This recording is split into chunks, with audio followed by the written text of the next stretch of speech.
AS Level Biology 9700, Paper 1, Variant 2, May June 2025. Question number 31 to 40. Students, this is the last video on this paper. So we will start. Question number 31. Question number 31 is the diagrams show three types of blood cells which are all drawn to the same scale. And X cell, you can see the nucleus, bean-shaped nucleus is inside, and in Y, nucleus is round-shaped and a very large nucleus inside, and then you can see the Z, in which the many lobed nucleus is there. So cell X, which has large nucleus, it is a monocyte. So it is a monocyte.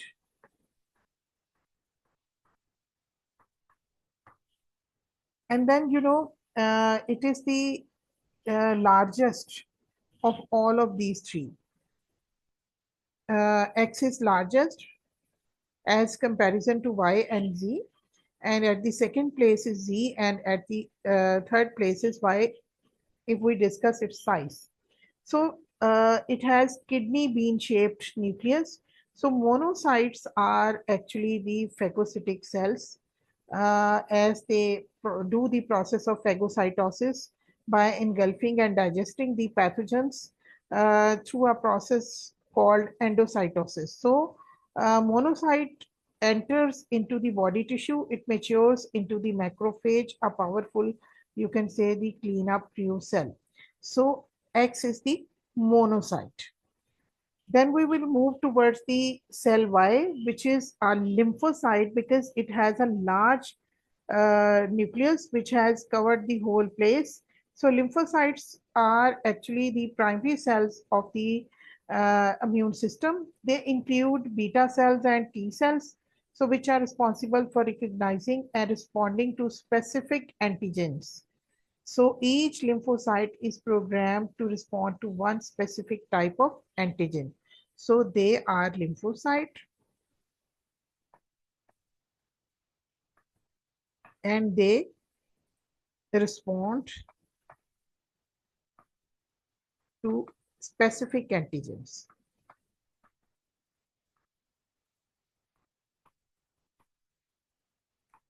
And then the third type of cell is Z, which is a neutrophil. You can see many lobes nucleus inside.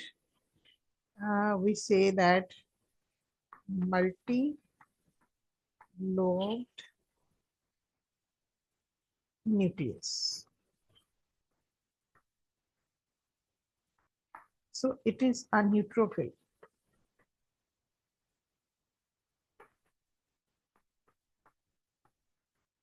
So neutrophil are actually look like a clump of interconnected spheres. They are also phagocytic. They are also phagocytic. They are also phagocytic, and they engulf and destroy pathogens.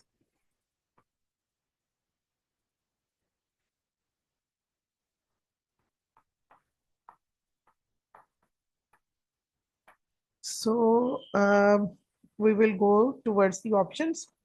Name of the blood cell X, which is monocyte. So C and D are not the correct options. A and B can be the correct options. So this is X, engulf pathogens and by endocytosis. So this is cell Z. And the each respond to one antigen, that is cell Y. So according to this, B is the correct option.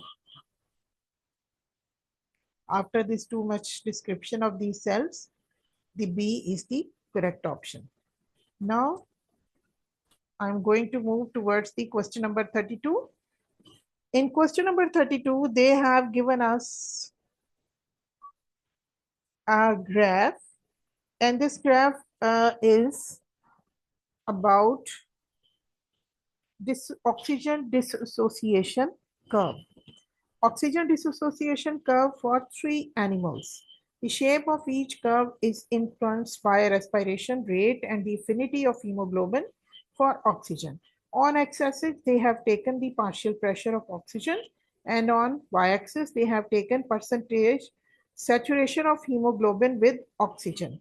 So animal one is with small dots lines, and animal 2 is with a solid line, and animal 3 has been described with large dotted line. So what can be concluded from the graph? So already told you that oxygen dissociation curves has been shown over there. So our oxygen dissociation curve plots the percentage saturation of hemoglobin with oxygen against the partial pressure of oxygen. So we will go first of all on the curve that is shifted to the left indicates. Shifted to the left indicates that it has a higher affinity for oxygen. You can say on if the curve is on left side, it shows a higher affinity for oxygen. Higher affinity for oxygen. So higher affinity for oxygen means it can pick up the and hold into oxygen more easily at lower partial pressure. So animal number 3 is at the left side. So it means it has higher affinity for the oxygen.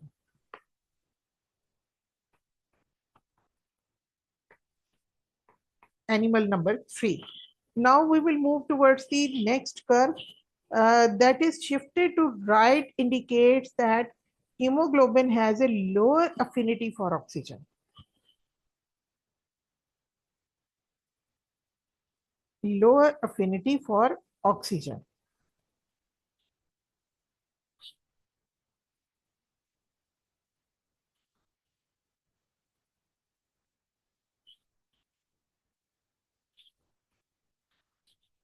Let me go with this. Animal number 1. Actually, I had written it with animal number 3. So this one. Then animal number 2, a curve is shifted to the right indicates that hemoglobin has a lower affinity for oxygen, means it requires a higher partial pressure for oxygen to become saturated, and it is better at releasing oxygen to the tissues where it needed. So animal number 1 curve is the furthest to the right. So animal number 1 has the hemoglobin adapted to have a higher affinity for oxygen than animal 2. So, animal 1 has hemoglobin adapted to have a higher affinity for oxygen than animal 2. And you know, this is the for animal number 1. This is for 2 and this is for 3. So animal number 1, it is at the left side of the all curves. So it has highest affinity as comparison to animal number 2. So this statement is very correct. Now go to the next statement. Animal 3 has hemoglobin adapted to a higher affinity for oxygen than animal 2. Animal number 3 is at its right of the curve of the graph. So it do not have the higher affinity. It has lowest affinity. So this is not the correct option. Animal 3 has hemoglobin adapted to maintain a lower respiration rate than animal 2.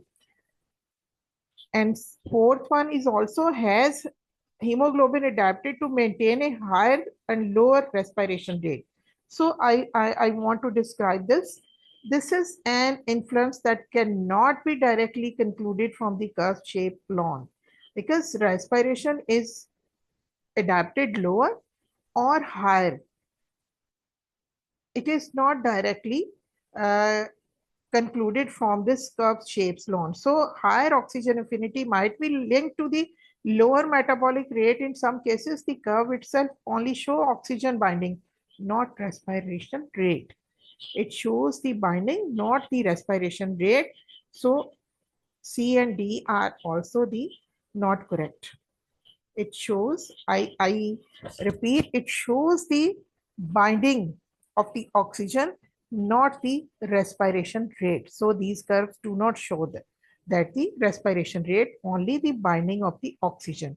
So according to the binding of the oxygen, only animal one has the highest affinity for oxygen than the other animals.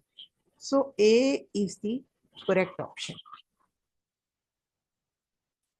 Question number 33, and question number 33 is, which statements about a mammalian heart are correct? So first statement is the right atrium and right ventricle contain deoxygenated blood going to the lungs.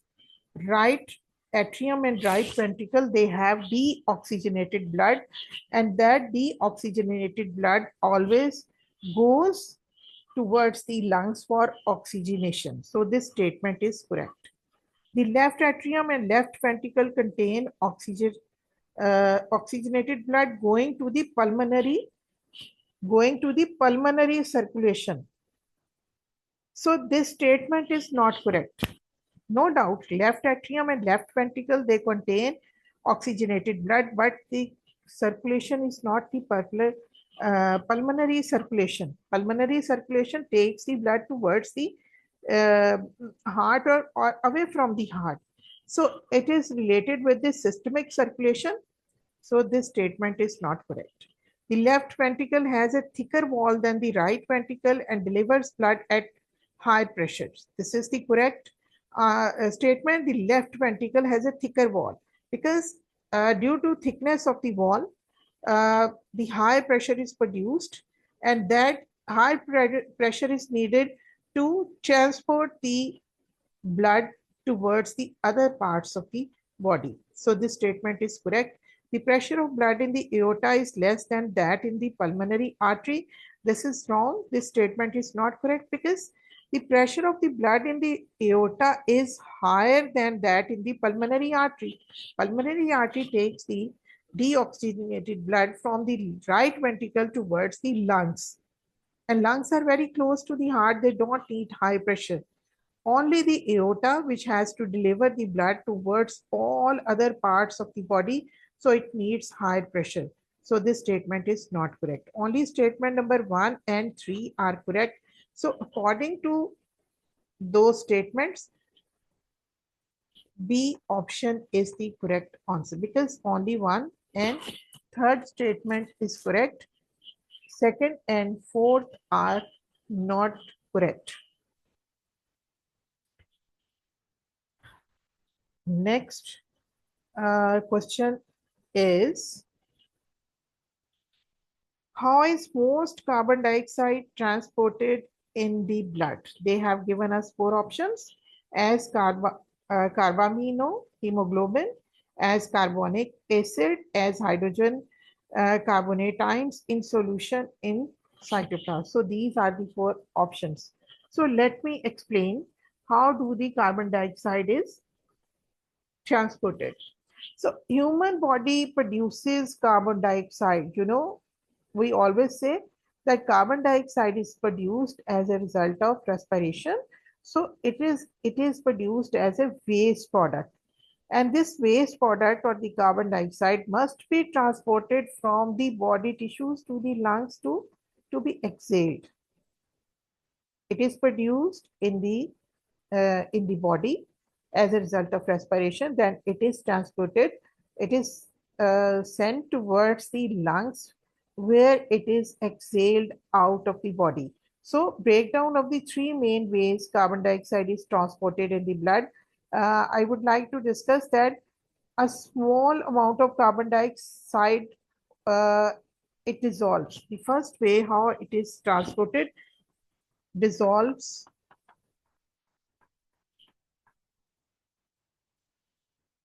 it dissolves into the blood plasma,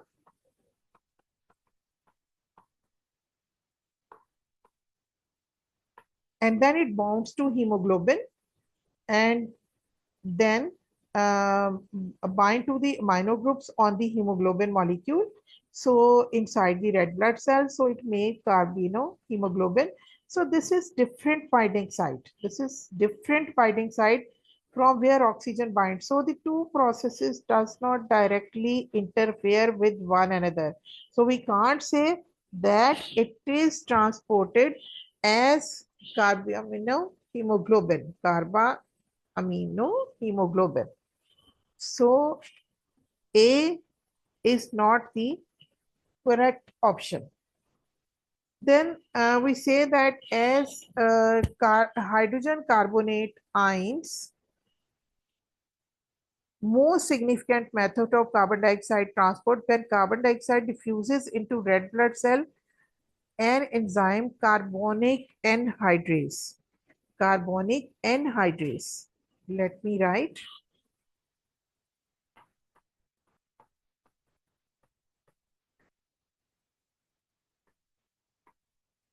Carbonic anhydrase quickly catalyzes the reaction with water to form carbonic acid.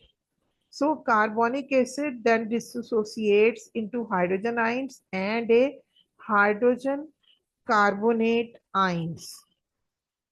Into what happens? Carbonic anhydrase catalyzes the carbonic acid, then which dissociates into hydrogen ions, carbonic acid into hydrogen carbonate. Hydrogen carbonate ions. So hydrogen carbonate ions then diffuse out of the red blood cells and are carried in the blood plasma where the hydrogen ions are buffered by hemoglobin. So this process is crucial. It allows large quantities of carbon dioxide to be transported without significantly changes the blood's pH. So blood reaches the lungs. This process reverses and the hydrogen carbonate ions convert back into carbon dioxide to be exhaled. So according as I have described this, C is the correct option because the carbon dioxide, when it is in the form of hydrogen carbonate ions, it easily diffuses out of the red blood cell because this is the waste product which should has to be exhaled out of the body. So it needs a different transportation. So it is in this way, it is when it reaches in this way, this is hydrogen carbonate ions. When it is in the form of hydrogen carbonate ions, then it significantly changing the pH of the blood, and then these ions convert back into carbon dioxide, and then it is ready to be exhaled out. No doubt carbonic acid is formed, but this is not the end point to exhale out the carbon dioxide in solution in cytoplasm. No, it is not correct answer. Only C is the correct option, that the carbon dioxide, when it is in the hydrogen carbonate ions, it is easily diffused out of the red blood cells and then it is carried into the blood plasma. Then in this way it is exhaled out or it is transported in the blood. Question number 35 is there. Which row shows the tissues that are present in the wall of the trachea and the wall of the bronchus? So they have given us three options. The number one option is the cartilage. Cartilage, it provides the structural support and it helps to keep up opening of the airways. So it prevents them from collapsing, because when air is inhaled or exhaled, so it is quite possible that is the airways cannot remain open and they can, you can say, collapse. But cartilage is that type of bone which provides structural support, and due to which they do not collapse during inhale and exhale because high pressure is produced at that time. So cartilage is present in these three types of, in the trachea and the wall of the bronchus. Second type, ciliated epithelial. So ciliated epithelium is a type of tissue which is which lines the airways, and you know the cilia are present on the surface of these cells, uh, which have wave-like movement. And so this movement, uh, along with the mucus production by the goblet cells, helps to trap dust, pathogens, and other foreign particles uh, to enter into the uh, respiratory system. So ciliated epithelium is present over there. And smooth muscles are also there because smooth muscles has the ability to regulate the amount of airflow to the lungs and can also play a role in protective reflexes, as such as coughing to expel irritants. So they can easily constrict or relax. So smooth muscles are also the part of the trachea and the wall of the bronchus. So according to this, A is the correct option. B, C, and D are not the correct options. So I am moving towards the question number 36. So here you can see the question number 36. Which factors maintain the diffusion gradient for carbon dioxide at the surface of the alveoli? As the carbon dioxide has to move out of the into this alveoli, and from alveoli out of the by the process of exhalation. So blood flow around the alveoli. So this is the uh,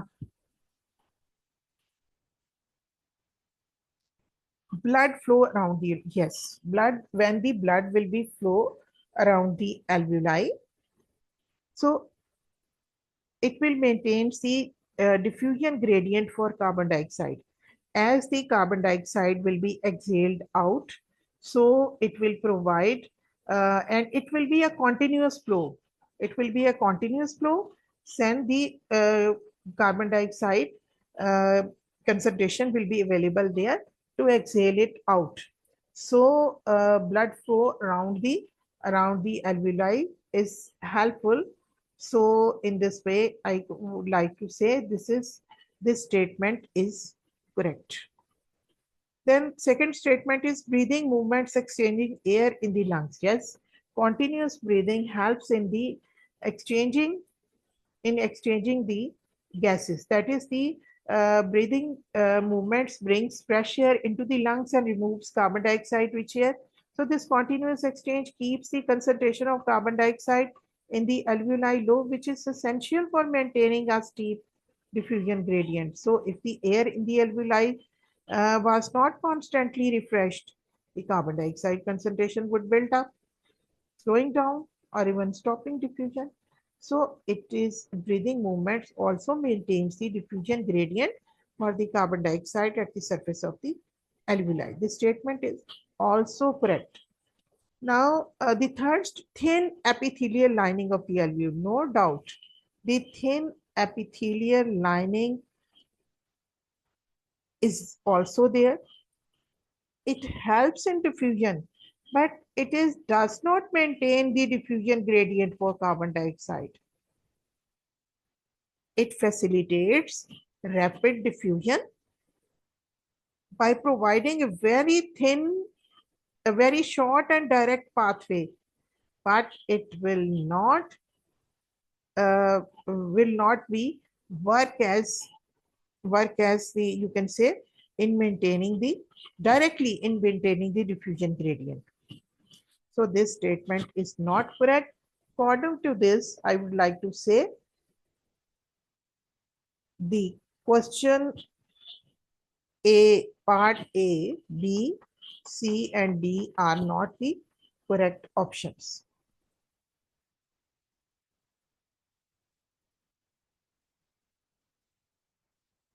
Now, I would like to move on question number 37. Question number 37 is there. A student made notes about two diseases. Two diseases, hand, foot, and mouth disease, hand, foot, and mouth disease, lymph disease. So one disease is and Lyme disease. So a hand, foot, and mouth disease is caused by a viral pathogen and is transmitted in a variety of ways, including HFMD. It is transmitted by a variety of ways. Ingestion of water contaminated with feces, yes. Inhalation of droplets containing the pathogens. These are the two ways. And Lyme disease is caused by a bacterial pathogen and is transmitted by the bite of an infected infected insect. So which statement makes a correct comparison between the disease the student wrote about cholera, malaria, and tuberculosis? So first of all, I would go uh, with the statement number A. Antibiotics can be used to kill the vector of the pathogen that causes malaria and the vector of the pathogen that causes Lyme disease. So antibiotics can be used to kill the vector of the pathogen that causes malaria and the vector of the pathogen that causes Lyme disease. So this statement is not correct because antibiotics are used to treat bacterial infections, not the other insects. So antibiotics are only used to kill the bacteria, keep in mind. And then we will go HFMD can be transmitted in a similar way to either cholera or TB. Ingestion of water contaminated with feces, the cholera. Inhalation of droplets containing the pathogen, TB. So I think it can be a correct option. This third statement, the cells of the pathogen that cause HFMD and the cells of the pathogen that cause TB are prokaryotes. HFMD and the cells of the pathogen that cause TB are prokaryotes. Prokaryotes, they are not prokaryotes. TB is caused by the bacterium, Mycobacterium tuberculosis, which is prokaryote. But HFMD is caused by a virus, not by a prokaryote. It is a viral pathogen, not a prokaryote, because the virus is neither prokaryote or nor eukaryote. So it is an acellular parasite. So TB is caused by bacteria, but HFMD is not caused by prokaryotes. So transmission of TB and HF could be reduced by chlorinating drinking water. Chlorinating drinking water.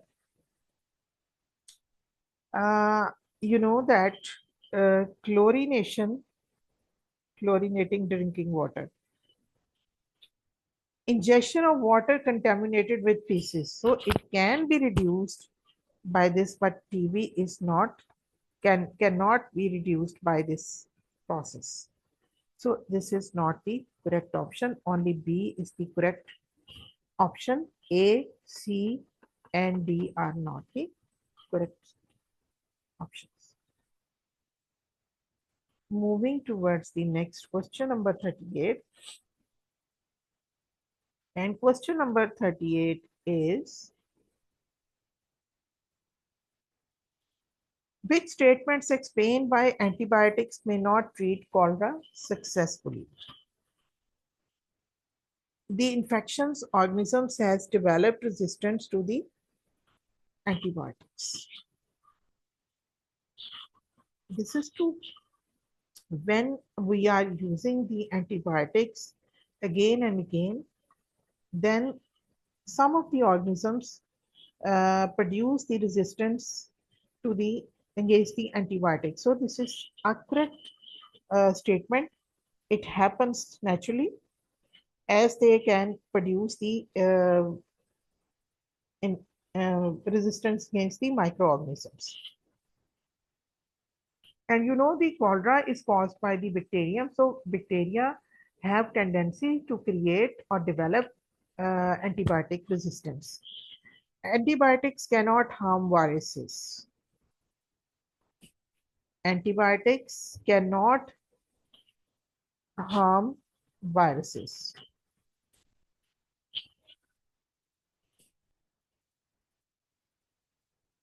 This statement is no doubt, to some extent, we can say that it is a antibiotics are designed to target and kill bacteria, not viruses. So since cholera is a bacterial disease, so this statement does not apply to the reason for treatment failure in this specific case. So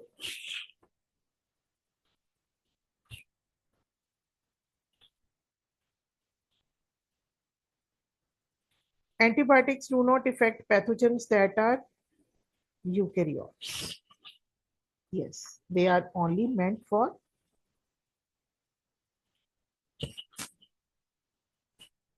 bacteria. So according to this, B is the correct option.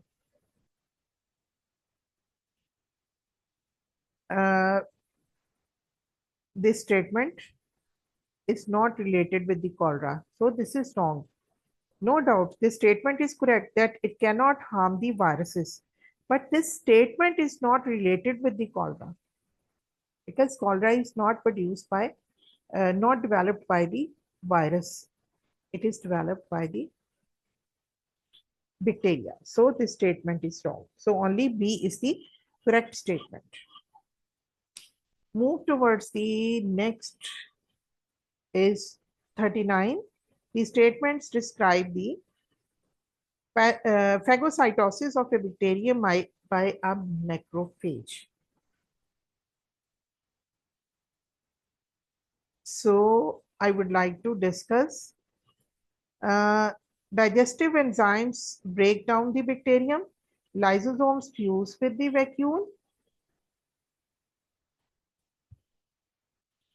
and then macrophage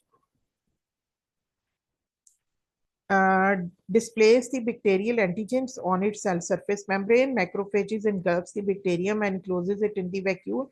Receptors on the cell surface membrane bind to the bacterium. So first of all, what will happen? There will be the process will begin when the receptors on the surface of the macrophage's cell membrane binds to the bacteria. So it will be 5 will be at first, and this binding is very much important, and this is the first step of recognition and attachment. Then macrophage engulfs the bacterium and closes it in a vacuole. After binding, the macrophage will engulf the bacterium and closes into the, so it will be the second statement. The third, in a third process, the next statement will be lysosomes fuse with the vacuole. So lysosomes, these are the factual statements. So at number 3, they are in the sequence of phagocytosis. So then digestive enzymes break down the bacterium. Lysosomes, they contain digestive enzymes. So though when lysosomes will fuse with the vacuole, they will produce those digestive enzymes, and those digestive enzymes will break down the bacterium. So it will be at 4th number. Then macrophage display the bacterial antigens on its cell surface membrane. So this will be the last step in this regard. So 5, and then number 2, 4, And then at number 3, 2, at number 4 is 1, at number 5 is 3. So according to this, C is the correct option. A, B, and D are not the correct options. So we will move towards the question number 40. This is the last question, number 40. And question number 40, two people, G and H, were each given an injection to protect them against a particular pathogen. One person was injected with antibodies. The other person was injected with the vaccine. So the graph shows the concentrations of the antibody against the pathogen, this pathogen in the blood of the two people, G and H, during a period of 20 days after their infections. So here you could see they have shown the two graphs, lines. Time is given on one side and the other side antibody concentration. So one solid line is representing the G, and the other dotted line is representing the H. So time is about 20 days. So individual G, which has been shown with a straight line, solid line, you can say without dots, the antibody concentration starts high. It is high and then it is gradually decreasing. So it is gradually decreasing and becomes straight. So it means this rapid immediate spike in antibodies, that they were injected with antibodies themselves, bypassing the need for their body to produce them. On the other hand, the individual H with the dotted line, you can see the antibody concentration for H starts low. So it starts low and then it becomes at high after between 10 to 15 days, and then it's slow down. So this indicates that their immune system was stimulated to produce its own antibodies in response to an injection of antigens, a vaccine. So here they have talked about the artificial immunity and the active immunity and passive immunity. First of all, I would like to describe the active immunity occurs when body's immune system creates its own antibodies. It provides long-lasting protection because the immune system has memory cells that can quickly respond to a future infection. And natural active immunity, which is acquired after a person has been infected by a pathogen and their body recovers producing its own antibodies. Sorry. Artificial active immunity is acquired through a vaccination, where a person is injected with antigens like weak or dead pathogens to stimulate their body to produce its own antibodies. And then passive immunity, when a person is given pre-made antibodies. So it provides immediate short-term protection as the body does not produce its own.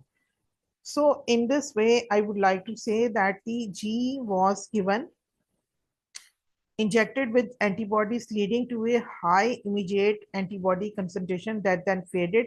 This is artificial passive immunity. This is artificial passive immunity.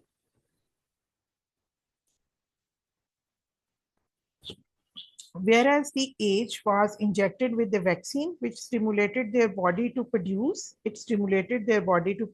and then its own antibodies after a short delay. So this is artificial active immunity. Artificial active immunity. So according to this, the B is the correct option. A, C, and D are not the correct option.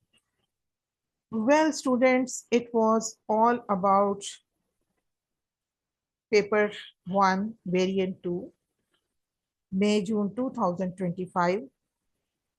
Please like, share, and subscribe my channel. Then in this way, you will be able to watch my videos which are on the way. Thanks for watching.